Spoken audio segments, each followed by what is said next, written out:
আসসালামু আলাইকুম, কেমন আছেন সকলে? আশা করি অনেক অনেক ভালো আছেন। তো আজকে আমি এই ভিডিওতে যে বিষয়টি নিয়ে কথা বলবো সেটা হচ্ছে শাকিব খানের তুফান সিনেমা। তুফান সিনেমার কিন্তু একটি গান ইতিমধ্যে আমাদের মাঝে চলে এসেছে। সেই গানটির নাম হচ্ছে উড়াধুরা। তো এভরিওয়ান, শহরের মায়া তুমি রাগে উড়াধুরা। তো এই গানটি কিন্তু ইতিমধ্যে আমাদের মাঝে চলে এসেছে। এই গানটি কিন্তু একটি ইতিহাসও গড়ে ফেলেছে। তো এভরিওয়ান, টোটাল তুফান সিনেমাটা নিয়ে আজকে আমি এই ভিডিওতে কথা বলবো। তো ভিডিওটি না টানিয়ে সম্পূর্ণ ভিডিওটি দেখতে থাকুন। তো এভরিওয়ান, তুফান সিনেমার প্রথম গানে বাজিমাত করলো শাকিব খান। তো এই যে উড়াধুরা গানে কিন্তু প্রতিটা সিনে শাকিব খানকে অসাধারণ লেগেছে। শাকিব খানের অসাধারণ রসায়ন, পাঠ থেকে শুরু করে শাকিব খানের ডান্স, সবকিছু আমার কাছে অন্য লেভেলের লেগেছে। এ পর্যন্ত শাকিব খান যত গানে অভিনয় করেছে তার চেয়ে কিন্তু সেরা গান উড়াধুরা গানটি। এভরিওয়ান, তারপর আসি তুফান সিনেমা। এই যে তুফান সিনেমাটা আমরা সকলে কিন্তু একটা সময় বলেছিলাম যে এই তুফান সিনেমাটা কি আসলে 100 কোটি টাকা বিজনেস করতে পারবে কিনা। তো এভরিওয়ান, তুফান সিনেমাটা আসলে 100 কোটি টাকা তুফান সিনেমাটা অবশ্যই 100 কোটি টাকা বিজনেস করতে পারবে, কিন্তু আমরা কেন সেই চ্যালেঞ্জটা কেন নিতে যাব? কারণ 100 কোটি টাকা তুফান সিনেমা ব্যবসা করবে, সেই চ্যালেঞ্জটা নেওয়া মানে আমাদের প্রতিটা সাকিবেনদের কিন্তু এটা বোকামি। কারণ এই তুফান সিনেমাটা আজকে 50 কোটি টাকা যে বিজনেস করে, এটাই আমাদের জন্য অনেক কিছু। এটাই বাংলা ইন্ডাস্ট্রির সকল রেকর্ড কিন্তু ভেঙে দিবে। তো 50 কোটি টাকা যদি তুফান সিনেমাটি বিজনেস করে, এতে কিন্তু আমরা সকল প্রতিটা সাকিবেন এবং যা বাংলাতে যারা সিনেমা প্রেমী আছি সকলে কিন্তু খুশি। তো 50 কোটি টাকা যদি তুফান সিনেমা দুই বাংলা থেকে বিজনেস করে নিতে পারে, তাতেই কিন্তু আমরা খুশি।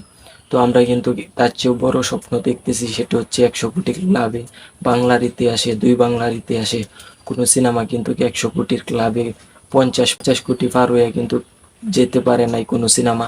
শাকিব খানের প্রিয়তমা সেটাও 41 কোটি টাকা বিজনেস করেছিল, এবং তার থেকে একটু উপরে যে সিনেমাটা বিজনেস করেছে সেটা হচ্ছে উপার বাংলা সুপারস্টার দেবের একটি সিনেমা, সেটা হচ্ছে অ্যামাজনে অভিযান। তো সেই সিনেমাটি আপনারা দেখেছেন। সেই সিনেমাটি কিন্তু 50 কোটি টাকা বিজনেস করে নিয়েছিল।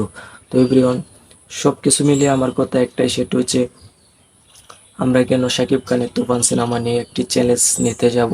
সেটা হচ্ছে 100 কোটি টাকা তুফান বিজনেস করতেই হবে, এরকম কোনো কথা নাই। তুফান সিনেমা হয়তো বা 50 কোটি বিজনেস করতে পারে, হয়তো বা 20 কোটি বিজনেস করতে পারে, হয়তো বা 100 কোটি বিজনেস করে নিতে পারে, কিন্তু আগে থেকে যে চ্যালেঞ্জটা এটা কিন্তু নেওয়া কিন্তু ঠিক না। তো আমি সকলকে একটি বিষয় জানিয়ে রাখি, সেটা হচ্ছে তুফান সিনেমা নিয়ে আমরা কোনো চ্যালেঞ্জে নামতে চাই না। তুফান সিনেমা যদি 40 কোটি টাকা বিজনেস করে, এটাই কিন্তু আমাদের জন্য অনেক কিছু। এটাই কিন্তু বাংলা ইন্ডাস্ট্রির জন্য অনেক কিছু। তো তুফান সিনেমা 50 কোটি টাকা বিজনেস করলেও এটাও কিন্তু আমাদের জন্য এভারেজ অনেক কিছু। বাংলা ইন্ডাস্ট্রির জন্য টেকনিক্যালি দুই বাংলা ইন্ডাস্ট্রির জন্য কিন্তু সেটা অনেক কিছু। তো এভরিওয়ান, সব কিছু মিলিয়ে আমরা চ্যালেঞ্জ নিতে যাব কেন? তুফান সিনেমা যতই বিজনেস করুক সেটাই আমাদের জন্য অনেক কিছু, অনেক বড় কিছু। কারণ তুফান সিনেমা নিয়ে আমরা নতুন স্বপ্ন দেখতেছি, যেটা কিন্তু আগে বাংলা কোনো সিনেমা নিয়ে আমরা এই স্বপ্নটা দেখতে পারতাম না বা দেখিও নাই। তো এবার নতুন স্বপ্ন দেখতেছি তুফান সিনেমা নিয়ে। এই তুফান সিনেমাটি একটি বড় মাপের ইতিহাস করুক ব্যবসায়িকভাবে, সেটাই আমি চাই।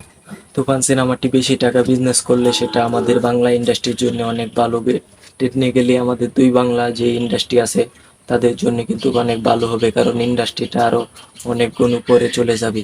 তো এতদিন আমরা যারা বলতেছিলাম যে আমাদের দেশে ভালো কোনো সিনেমা হয় না, সব সিনেমা কিন্তু দেখার মতো কোনো সিনেমা নেই, তাদের জন্য কিন্তু তুফান সিনেমা নিয়ে আসতেছেন আমাদের তুফান সিনেমার পরিচালক রায়হান রাফি ভাইয়া।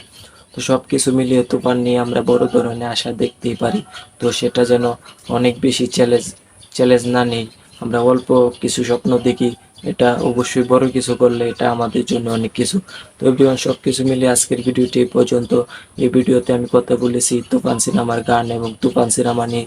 তো আপনার যে কথাগুলো আমি বলেছি সেই কথাগুলো আপনাদের কাছে কেমন লেগেছে অবশ্যই ভিডিও নিচে কমেন্ট করে জানিয়ে দিবেন। আজকের ভিডিওটি এই পর্যন্তই। অপেক্ষা করুন পরবর্তী ভিডিওর জন্য। সকলকে ধন্যবাদ জানিয়ে আসি। আল্লাহ হাফেজ।